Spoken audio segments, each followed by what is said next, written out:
चलिए, कल हम बताए थे आपको डीएनए और आरएनए अच्छे से बता देते कि डीएनए किसका बना होता है, डीएनए का क्या कार्य होता है, आरएनए कैसे बना होता है और आरएनए का क्या कार्य होता है। जैसे आप सब जानते हैं कि बोर्ड एग्जाम आने वाला है और बोर्ड एग्जाम में हर साल हाई स्कूल ट्वेल्थ में तो कंपल्सरी है कि डीएनए और आरएनए में हर साल कम से कम 5 अंतर पूछा जाता है। तो आप इस वीडियो में उस अंतर को आपको कम से कम 8-10 अंतर बताएंगे, जिसमें आपको 4-5 तो ऐसे याद हो जाएंगे। चलिए आप हम आपको समझाते हैं। देखते हैं हम डीएनए और आरएनए में अंतर। क्या देखते हैं? डीएनए और आरएनए में अंतर। Very most important board exam topic, ये ध्यान रहे। इधर पहले देते हैं डीएनए। डीएनए का पता है, डीएनए का पूरा नाम होता है डीऑक्सीराइबोन्यूक्लिक एसिड और आरएनए का पूरा नाम होता है राइबोन्यूक्लिक एसिड। पहले हम देते हैं डीएनए। डीएनए डबल हेलिक्स में होता है। मैंने कल बताया था कि ये मान लीजिए डीएनए ये हमेशा डबल हेलिक्स में, एक वाले हेलिक्स, एक ये हेलिक्स, और आरएनए सिंगल हेलिक्स में होता है। मैंने बताया था आरएनए केवल सिंगल हेलिक्स में होते हैं। ये आप पहले पढ़ समझ में आए। डीएनए आनुवांशिक पदार्थों का वहन करता है। आनुवांशिक पदार्थ क्या है? जैसे जो बच्चा होता है माँ के गर्भ में जब पल रहा होता है तो किसे पता होता है कि इसके 5 ही उंगली होनी चाहिए, नाक यहाँ होना चाहिए, मुंह यहाँ होना चाहिए, कान यहाँ होना चाहिए, ये सब किसे पता होता है? तो ये सब पता होता है डीएनए को। इसलिए डीएनए को आनुवांशिक पदार्थ भी कहा जाता है। या हमारे माता पिता से जो आनुवांशिक गुण हमारे अंदर आते हैं, कौन लेके आता है? डीएनए। स्टोर कहाँ रहता है? डीएनए में स्टोर रहता है। इतना समझ में आया? ये होते हैं आनुवांशिक लक्षण। आरएनए केवल कुछ जीवाणु में आनुवांशिक का कार्य करता है। आरएनए मानव में या जीवों में आनुवांशिक का कार्य नहीं करता, केवल कुछ वायरस हैं, कुछ जीवाणु हैं जिनमें आनुवांशिक का कार्य करता है। डीएनए में nitrogen base adenine, thymine, guanine, cytosine होता है। मैंने जब कल बताया था नाइट्रोजन किसका बना होता है, शुगर का होता है, फास्फेट का बना होता है और नाइट्रोजन बेस का बना होता है। नाइट्रोजन बेस 2 प्रकार के थे, जिसमें था प्यूरिन और पिरिमिडिन।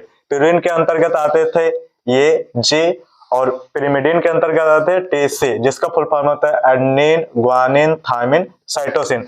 एडेनिन जुड़ा होता है थायमिन से, ग्वानिन जुड़ा होता है साइटोसिन से। डीएनए में मैंने और आरएनए में थायमिन की जगह यूरोसिल होता है। मैंने बताया था अगर आपको डीएनए से आरएनए बनाने का बताया था, आरएनए से डीएनए बनाने का बताया था, केवल अगर आपको डीएनए मिल जाए बस थायमिन की जगह आप यूरोसिल लगा दीजिए, वो बन जाएगा आरएनए। अगर आपको आरएनए मिल जाए यूरोसिल की जगह आप थायमिन लगा दीजिए, वो बन जाएगा डीएनए। इतना समझ में आया? देखते हैं डीएनए में डीऑक्सीराइबोस शर्करा पाया जाता है। जो डीएनए होता है इसमें डीऑक्सीराइबोस शर्करा पाया जाता है, जबकि आरएनए में राइबोस शर्करा पाया जाता है। डीऑक्सीराइबोस शर्करा और इसमें ओनली राइबोस शर्करा। इतना समझ में? अब देखते हैं 5वां पॉइंट।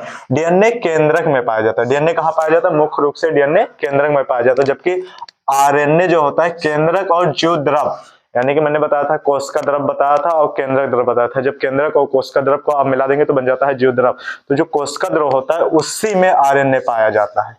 तस्में और जो डीएनए होता है ये केवल मुख्य रूप से केंद्रक में पाया जाता है।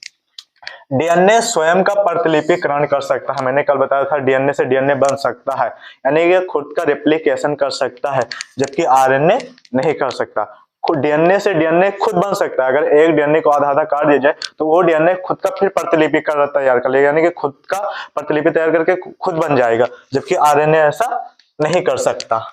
डीएनए आनुवांशिक लक्षणों का संरक्षण करता है। मैं भी जो मैंने बताया कि हमारे माता पिता से जो गुण हमारे अंदर आते हैं वो कहाँ स्टोर कर रखता है? इन आनुवांशिक लक्षणों को डीएनए स्टोर करके रखता है।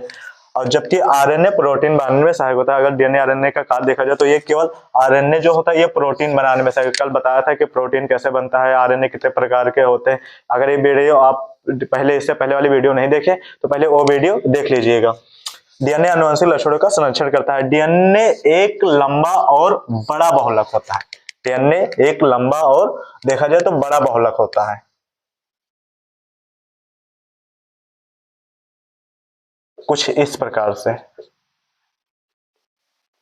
तो जबकि डीएनए एक छोटा बहुलक होता है। क्यों होता है? क्योंकि ये सिंगल हेलिक्स में रहते हैं और ये डबल हेलिक्स में रहते हैं। इनमें डबल हेलिक्स है और इसमें सिंगल हेलिक्स है।